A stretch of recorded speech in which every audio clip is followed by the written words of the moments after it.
nicknamed the insurance capital of the world, Hartford, Connecticut was once listed as the wealthiest city in the United States.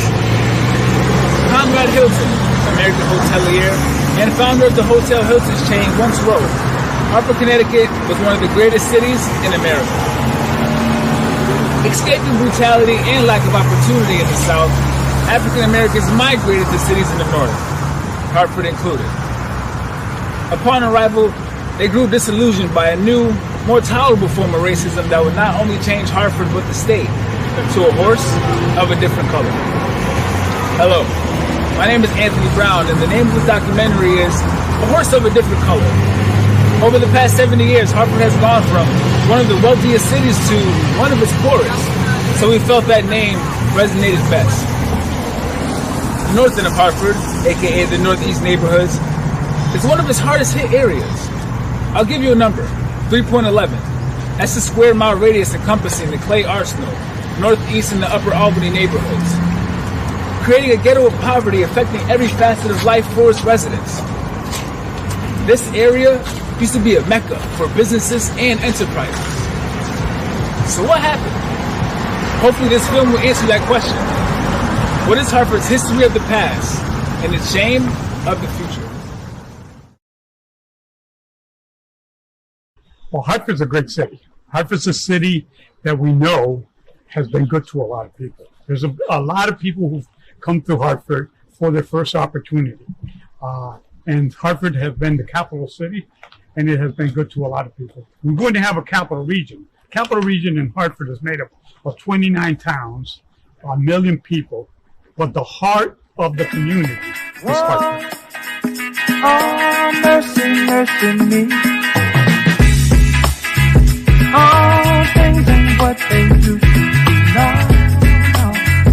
Where did all the blue skies go? Poison is the wind that blows from the north and south. Whoa, mercy, mercy me. All things and what they used to be. No, no. Oil wasted on the ocean. 3 weeks after Dr. King was assassinated. My mother and grandmother picked me up at Bradley Airport. We were coming down 91. Now, we normally get off at, it used to be called the Main Street exit. Now it's the North Main Street exit. But anyways, we approached the exit. I remember looking out the window and I saw 3 people standing basically in the highway at the exit. As we approached, my mother said to me, there's some things that we want to tell you, that we didn't want to tell you while you was in Vietnam, because we didn't want you to get distracted. One of the things that we wanted to tell you was your grandfather passed away while you were gone, which really hurt me because my grandfather and I were very close. The second thing she said to me is, since Dr. King got assassinated, Hartford is burned. In the highway with 3 state troopers in riot gear and gas masks, holding shotguns, waving us past the North Main exit. As we went past the exit, I looked to the right. Well, you normally look at, well, for those of you who have been around long enough, look at what was then the Full of Brush building. All I remember seeing was people running back and forth across Main Street. I could see a haze of smoke, and I could start to feel and smell the effects of tear gas. We had to go down 91. We had to get off at the State Street exit to go back up to Main Street, to make a right to come back down Main Street for us to get home. And I remember as we approached Firestone, and they had a barricade across Main Street that went across, that cut into Albany Avenue, because at that crossroads is where Albany Avenue comes in and intersects. But anyway, we get there, and again, 24 hours earlier, I was in Vietnam. And when the riots happened across the country, Hartford was one of its victims. And what happened was there was white flight, and with the white folks moving out, the money left the capital city. During the riots, when Martin Luther King got killed, the riots broke out. Hartford had riots for 5 weeks in a row, back to back. Well, when you look at what happened, being born in Hartford and My mother was born in Hartford, so we were really Hartford people, and her mother was born in Hartford. And you look at what happened in terms of the industry. Now you go back to the 60s, and they always talk about Martin Luther King, how he was picking tobacco in Windsor. That's true. So they were always bringing the West Indian population up for the agriculture along with the Puerto Rican population. We had a very agriculture community given that time around the 60s and the 50s. Well, first let's look at how Caribbean people came into the northern cities in the first place.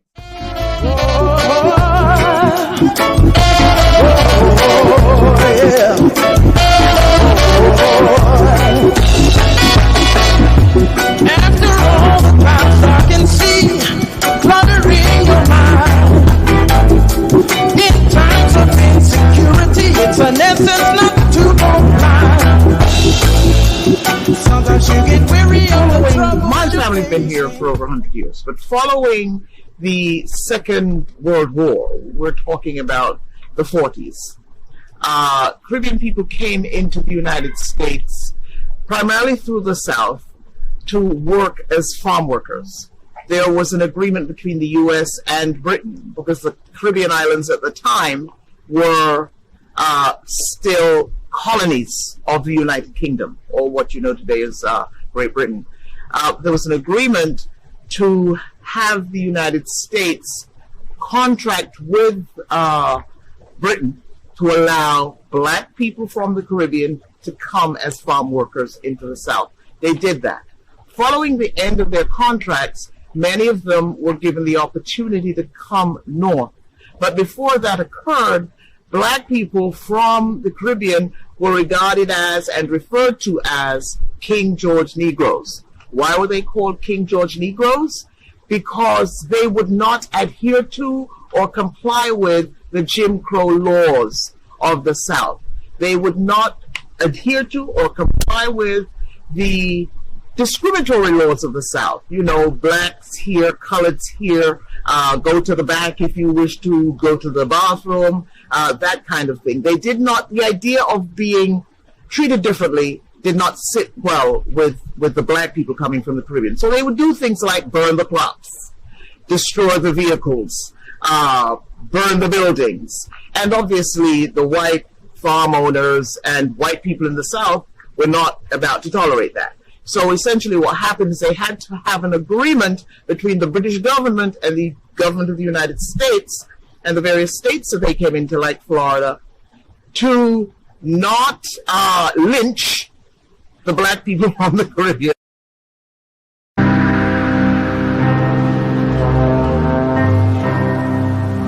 Southern trees bear a strange fruit, blood on the leaves and blood at the root. Black bodies swinging in the southern breeze, strange fruit hanging from the poplar trees. Pastoral scenes of the gallant South, the bulging eyes and twisted mouth, scent of magnolia, sweet and fresh, and the sudden smell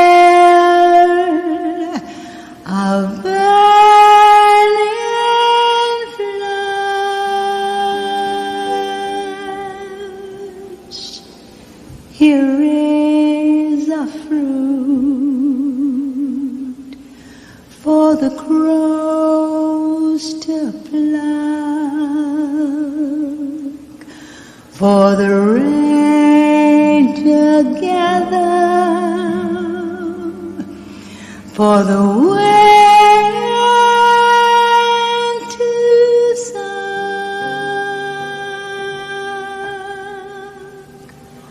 for the sun to rise,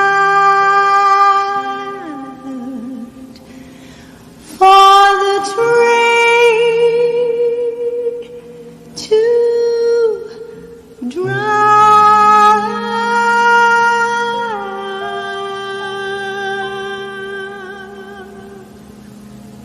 Here is a strange and bitter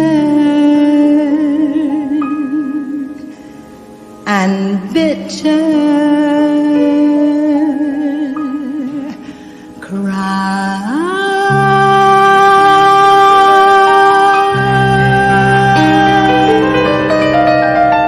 What I'm saying to you, what it was like in Hartford, like most places around this country. Kinney Park, where we're at now, this is like a country for us. The issues of family connections were strong. We came here from Alabama, Georgia, Mississippi, the West Indies, the Cape Verde Islands, and Puerto Rico.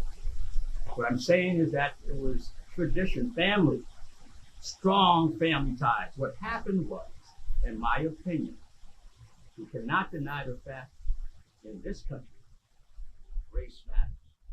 The businesses that was in Hartford left Hartford because they were afraid. One thing about the civil rights movement was they were asked to sit in the restaurant. They didn't ask to own the restaurant. So what we didn't bring with the civil rights movement, we didn't bring the economic base that we should have. So therefore we were dependent on other people to hire us. And that didn't happen. You had a lot of settled segregation within the insurance company that people were experiencing even when they were skilled. Connecticut had a very liberal welfare system. So you had people from Ohio, you had people from North Carolina, you have people from Puerto Rico saying, look, if you need apartment, if you need welfare, go to Connecticut. Because when you get off the bus, they will give you a check and food stamps and find housing for you. So we took in a lot of, throughout the United States, even Boston, welfare department was challenging people to Hartford, Connecticut, because they were very liberal.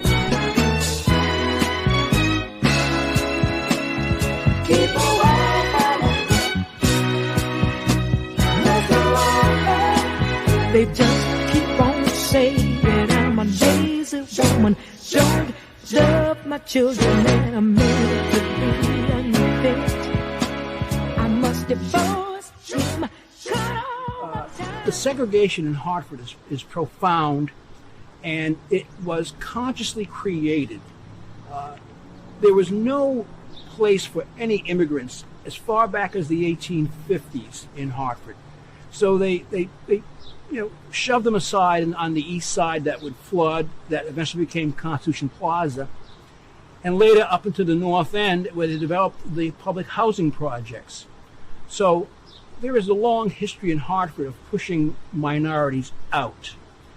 I did some research at the library some years ago looking at old photos of Hartford, of downtown Hartford, and I was shocked to see that there were no black people in downtown Hartford. That black people lived in Hartford at the time, admittedly a very small population, but there were black people there, but none of them were downtown in the shopping area. When you look at our education system, which my parents came up, which we came up, it was fairly decent. What happened after that, when you had a collective of people that came from all over, the education system began to explode, and you couldn't keep up with the population of poor people because the agriculture system was cigarettes was going out of business, tobacco was going out of business. So 90% of those people that had those skills settled in Hartford where there wasn't any skills in Hartford. And it created a poverty that we're looking at today. So it was a team of people that were responsible for those changes who were all like-minded. So I was very fortunate to have an awesome team. And I would say the one stat that was one of my most favorite of that time period is we hired 11 new staff in my first year, 9 of which were black and brown.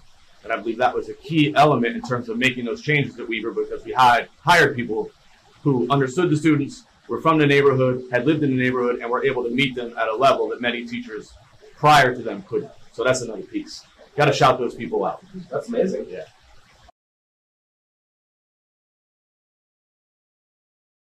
Something that is meant to be. So the achievement gap is sort of designed to exist. When we had the great improvement in test scores at Weaver, we actually had a lot of opposition because we had that success. So there were teachers who didn't believe that the students could actually achieve the way they had. And so I had meetings with teachers who said, this student can't possibly have achieved that score. There must have been some foul play. You see, there's a mindset and a narrative that exists that students in urban centers, black and brown students, don't have the same capacity or the same ability intellectually as students who live in more affluent neighborhoods. Now, I'm fortunate to have taught in Simsbury. I also taught at an independent school in an affluent neighborhood in Connecticut. I did work with students in Granby and work with students in Avon, as well as Hartford.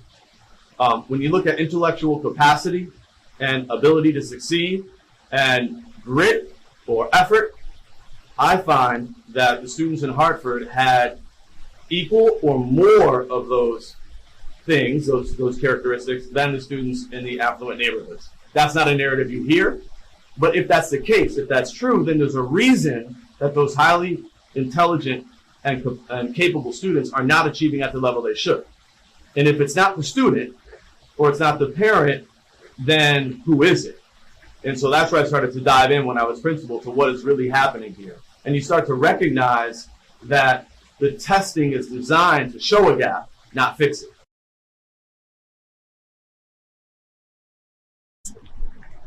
Well, the getting came about because of the breakdown of the family. When you had poor people coming in and they couldn't support themselves, the family broke down. There was other systems that contributed to that. One of them was public housing.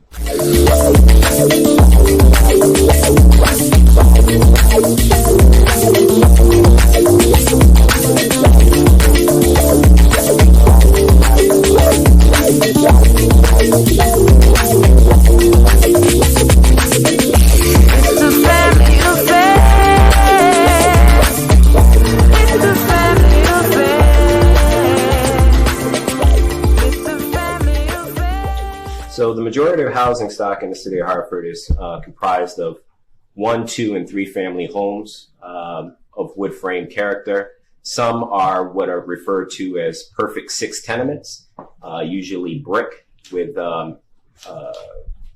nominal wood framing interiors. They were built roughly in the 1950s or before, and some of them date back as far as turn of the century. So you're looking at an older housing stock, some that may have seen some upgrades, some that have not, due to various reasons, whether or not it's economic or situation. In your experience, what's the most dangerous thing that you see in these houses, these rundown houses that you have to get into? Some of them are structural in nature. Again, they didn't receive proper upkeep sometimes, and that then creates a stability issue for them. A lot of them may not have early fire detection, smoke detection, sprinkler systems, residential sprinkler systems. those are some of the things that have been put into place in newer construction. And so those are some of the things that firefighters here in the city of Hartford, as well as throughout the country, have to combat when you don't have those things present. You care about wanting to help people and wanting to see the best outcomes for your fellow brother and sister here on earth, then it's an easy translation. No matter what job you're doing, the main concern is making sure that what you're doing is in the best interest of the common good, beyond something just for you.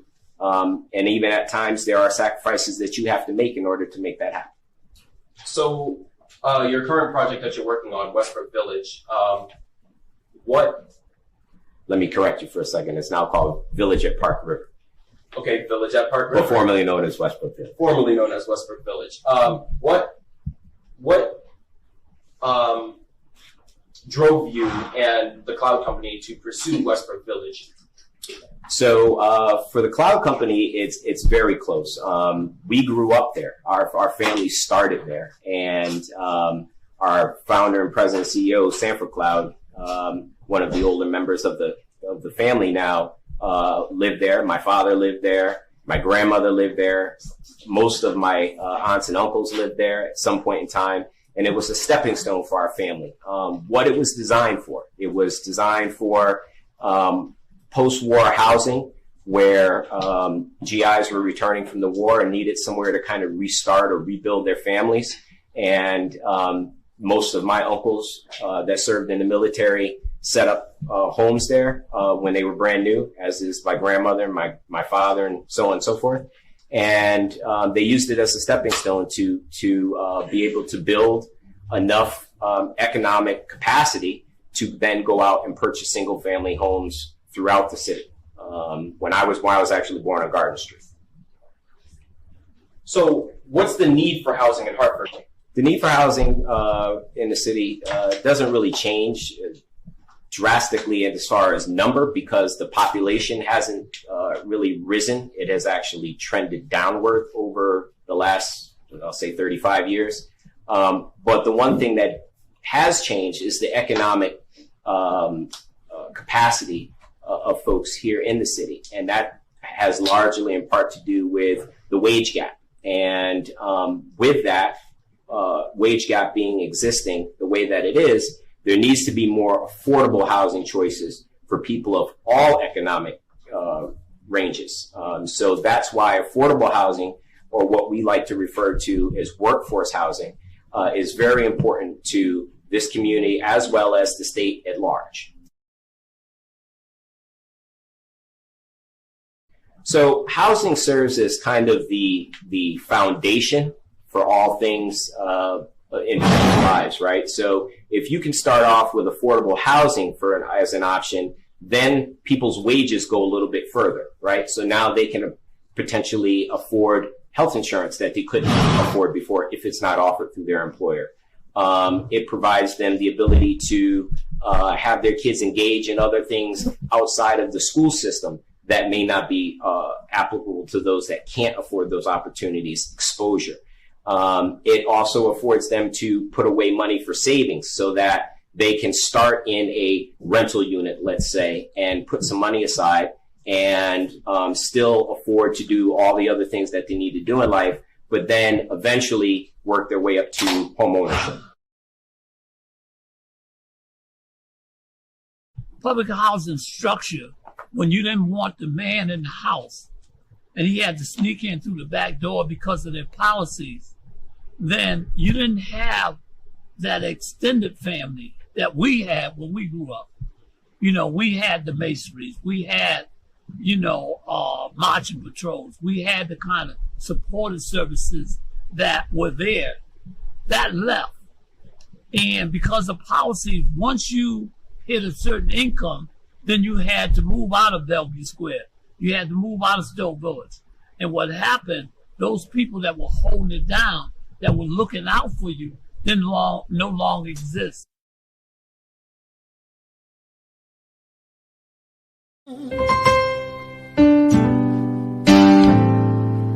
Ooh, Jesus, God I'm the Black Almighty. Church has been the barking dog of our community for a long time. Since the 1960s, since the boycott, since Dr. King went up and down the Eastern Seaboard, organizing and fighting for justice, the black churches and its prominence, which was the civil rights movement, was one of the leading charges of change.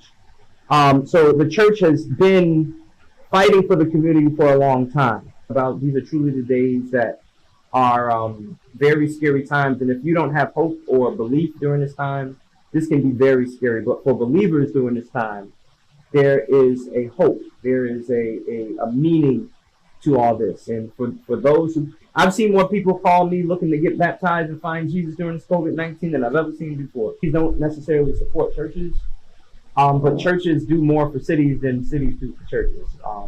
And that's kind of been the standard. Whenever whenever a homicide or something happens, the police chiefs are calling the churches.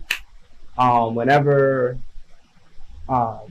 politicians need help doing something, they're always reaching out to the churches. So how could the cities do more to help support churches? I mean, obviously financially, I think to support churches during this time is big because, as people aren't gathering, churches need financial support. But I think the city needs to listen more to its pastors. But it's two-sided too, because you don't want to place everything on the city.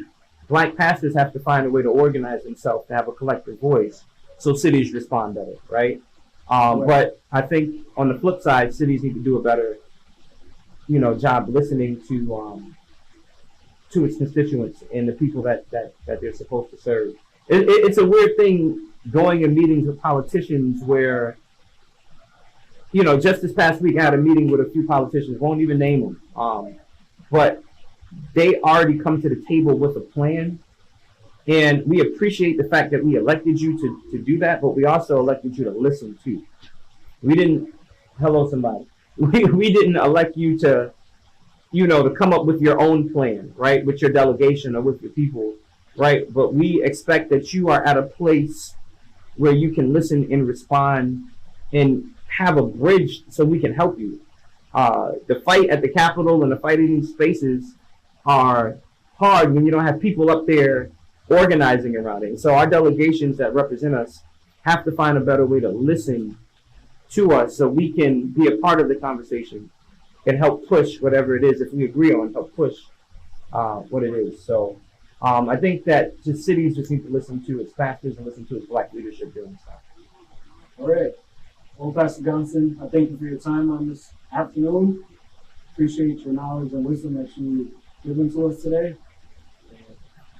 Good talk with you. Absolutely. Absolutely. Thank you. Joe, how the moms feeling over there? No, there I am.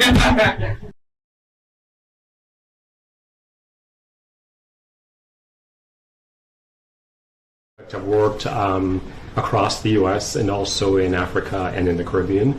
And part of the issue has to do with, I think, historical structural racism that has to do with access to health care. And as you probably know, 80% of healthcare has nothing to do with your medical condition. It has nothing to do with your diabetes or your high blood pressure or your asthma. It's really about access to healthcare, housing, access to environmental places, access to physical activity, to be able to have access to green space, being able to exercise, as well as access to health insurance. So because of COVID, what really has happened is it's highlighted really the structural problems that we see exist. For persons who are African American, Hispanic, or really a lot of minorities, typically if you're on the front line because of the work that you do. So some work, we're essential workers because we are the nurses, we're the doctors, we're working in the stores, in Walmart, really in the front line. And you end up being a lot more exposed. So a lot of that really has to just do with the structural issues around employment, access to work, and the types of work that we do, and not so much your health condition. What's happened is, they talk about unconscious or implicit bias. So even though you may be wealthy or highly educated, when you interface with a healthcare system based upon how you look, people make assumptions about you. And so, right, so you have someone like Beyonce who has access to enough money to kind of do her healthcare, but when someone looks at them, they make an assumption about what they should get and the access to the care that's appropriate for them. And there are many, many stories about that, specifically a lot of African American women who have chest pain and present to the emergency department. Sometimes their symptoms are thought to be, they're not taken seriously. So, I mean, there are many, many studies that document that beyond education, beyond your income, there's something else happening in terms of implicit biases about when we present to the healthcare system, how we're treated. And even with COVID, there are many persons, African American and Hispanic people, who talk about they went to their doctors, they described the symptoms of classic COVID, and they're denied the care, they're turned away, they go back home, and we're not being taken seriously. So that's historic. And there are many, many studies prior to COVID, but really now, it really highlights the structural problems that exist. All right.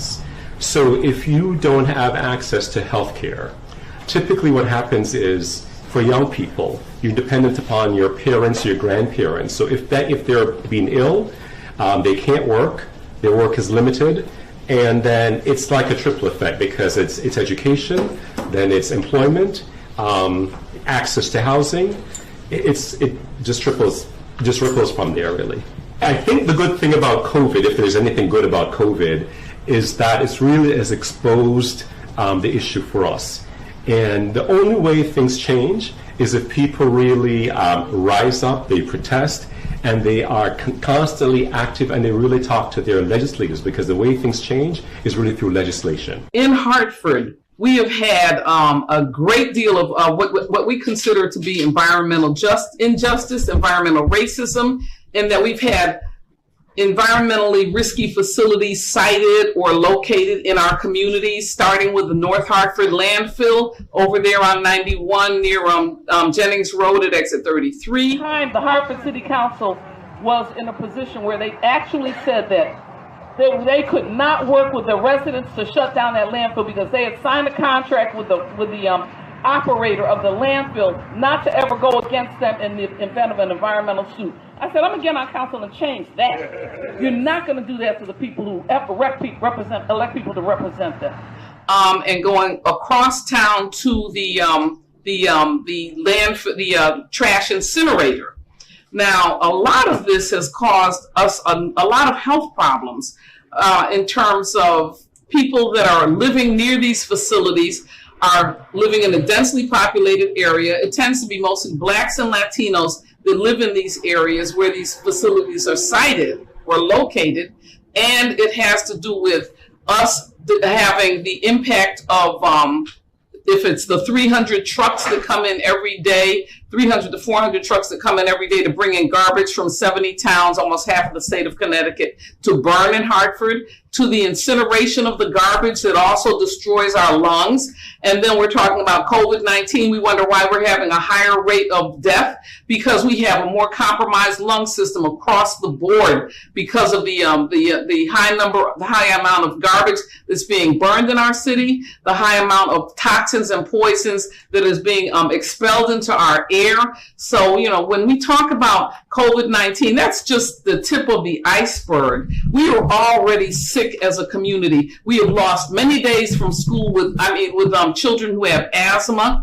Nobody now has anyone in their family that doesn't know someone who has asthma and is probably related to them. And that asthma is coming from the amount of toxins and poisons that are put into our air from incineration or burning of any substance, especially garbage.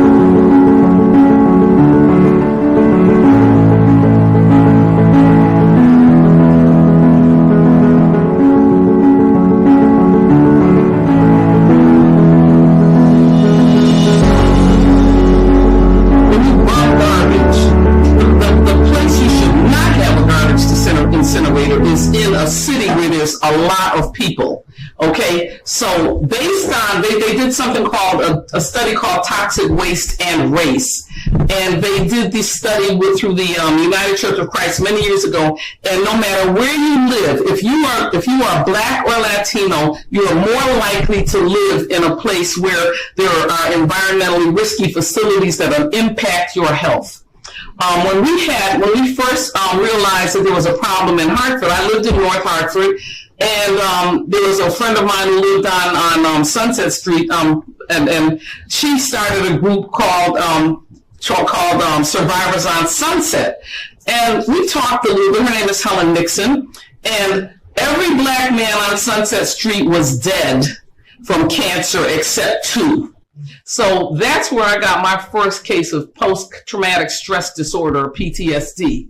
Because then I realized that they're killing us in ways that we don't even realize it, and we don't even know about this. We started so much of a riot in opposition to this that we brought in individuals we brought in the Centers for Disease Control to do what's called a scoping study to determine who has been affected by the landfill itself. The landfill is not as dangerous as the trash incinerator.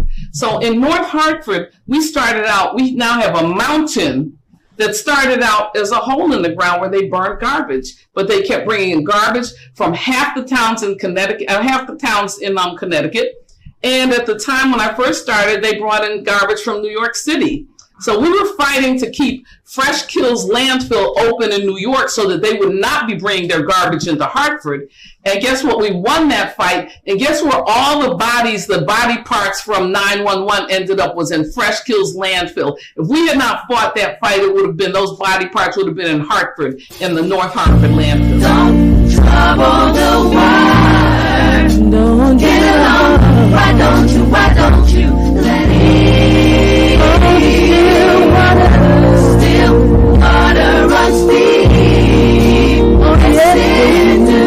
I know it. So I think what even worsens situations during COVID-19, especially for underserved populations, is that, as Mrs. Kelly already stated, the school system in Hartford is not very good in the sense that they don't get a lot of resources. And when COVID hit and students had to remain home to be educated, the problem with that was that not everybody even had internet access. There were lots of people in intergenerational households where there's only one computer or no computer for the kids. It's very different for kids to be self-motivated and study and basically finish their schoolwork when nobody is there and they don't have any social interaction with other people. So there's, on the one hand, nobody's explaining to them exactly what they're supposed to do. No social interaction with others. You're basically homebound at all times. And there's going to be an educational gap. There's also a lot of evidence that during times of where you have to be housebound, there is more domestic violence between spouses, kids, and parents, and so on. And people are also not going to the hospital or to the doctor because they're afraid of COVID. So sometimes very extreme conditions like asthma attacks will not be addressed. So I think those are factors that are definitely making it a lot worse, and worse for the Black community in Hartford in comparison to mostly affluent white community in, for example, Glastonbury. Systemic or institutional racism, but it's something that gets transmitted from generation to generation when there is a lot of unfairness, racism, that affects all family members. And what that does is it leads for children to worse self-esteem. When you look at TV, for example, or magazines, a lot of times African Americans aren't even really much represented except the token black in a film, for example. And that is really difficult for children even to understand. They don't, I mean, recently it has changed a little, but it's really angry making, I think, when you can't find anybody who you can identify with. You have to look at basically 300 years of slavery and how people, what we nowadays call complex trauma or complex PTSD, when it is not that you are in a situation and there is a trauma and then you get out of that situation and you have post-traumatic stress disorder, but you're not in the situation anymore. In Hartford, a lot of times, especially in the North End, they are going right back to the situation that they came out of the trauma. So basically, the post needs to be taken out of traumatic stress disorder. So that's what clinical psychologists nowadays define as complex PTSD, because it's systemic and it's long wearing. Trauma can be transmitted through the genes. So what we have is we have a genetic code, but there are also some methylation. So certain parts of the gene can be turned on or off. What that means is basically that you, when there are conditions that are really difficult for the body, certain genetic things that weren't turned on before turn on. How it can be transmitted is through epigenetics. So basically what that means is that certain molecules on each gene can be turned on or off. So when something gets turned on because of adverse experiences, then things that were before only there as a predisposition will be triggered. So the thing is that if you have, there has been a study of 9/11 survivors and how the trauma gets transmitted to their children. That was just one study, which was, it was one event and they could study a lot of people, but that's what I talked about before with the historical trauma, that certain genes get turned on all the time when, through epigenetics, when the situation that people are in is very adverse. So we see that when there are wars, and we see that in poor neighborhoods as well. What that also means is that mental illnesses are much more likely to happen. So especially the very young brain between 2 and 3 years old responds, develops certain areas, and there is a difference between girls and boys at that age. So girls are more affected by verbal abuse in organizing the gray matter in the brain, how it grows, and boys more at that age by physical abuse. Due to trauma at an early age, certain areas of the brain don't develop correctly in the sense that there are less connections between different parts of the brain, especially in the prefrontal lobe. So what happens is that later there will be difficulties regulating emotions, for example. There will be a different reaction to threat. Like it will be much more extreme. It will trigger a cortisol hormone release, and over a long period of time, which changes the immune system, for example, which then makes you more prone to having all kinds of diseases. For example, Hartford has, I think, one of the 2 highest asthma rates. And that's partly because of the dump. And the other part is because of very stressful upbringing. That basically turns the immune system down.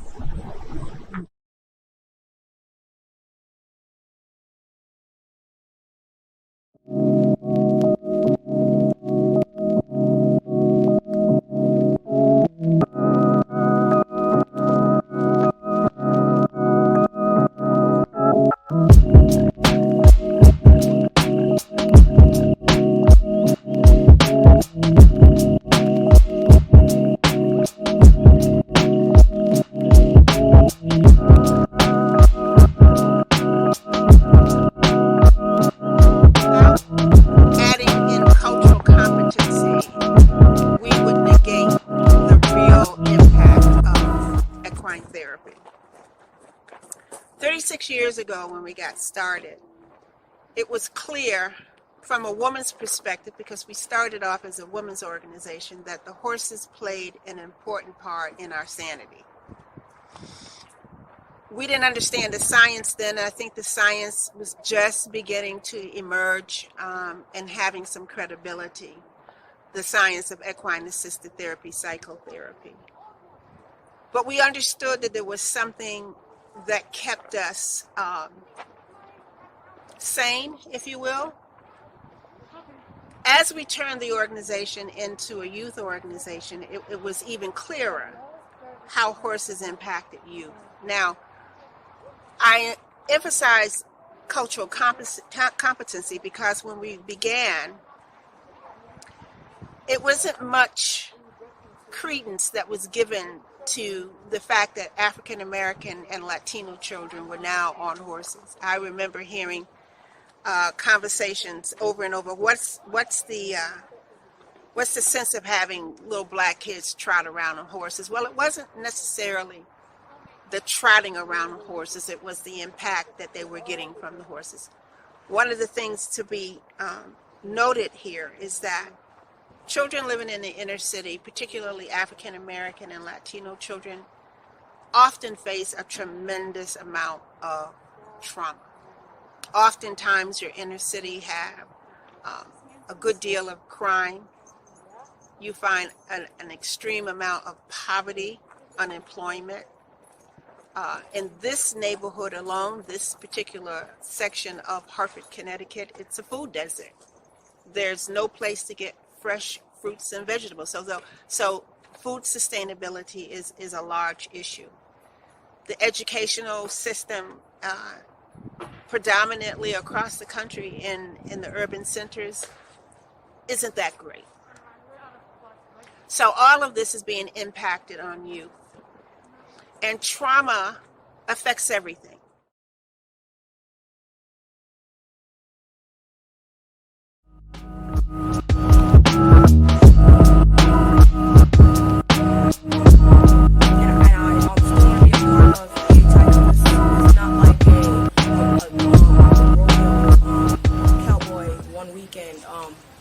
Barn. It's a family barn where we come together, we unite, and we have fun with each other every day. So this is Ebony Horsewomen.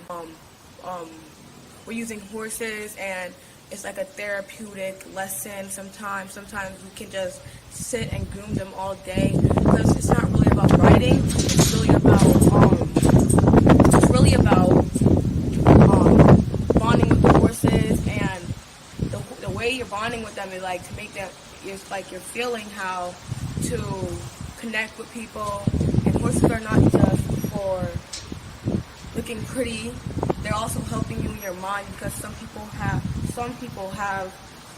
things that they want to talk about that they don't feel too comfortable talking about. But with the horses, it's therapeutic, so it's like people can share out what they're saying and stuff like that, and they can tell their emotions because they're feeling comfortable where they are. And this is a very safe and comfortable place at EHI.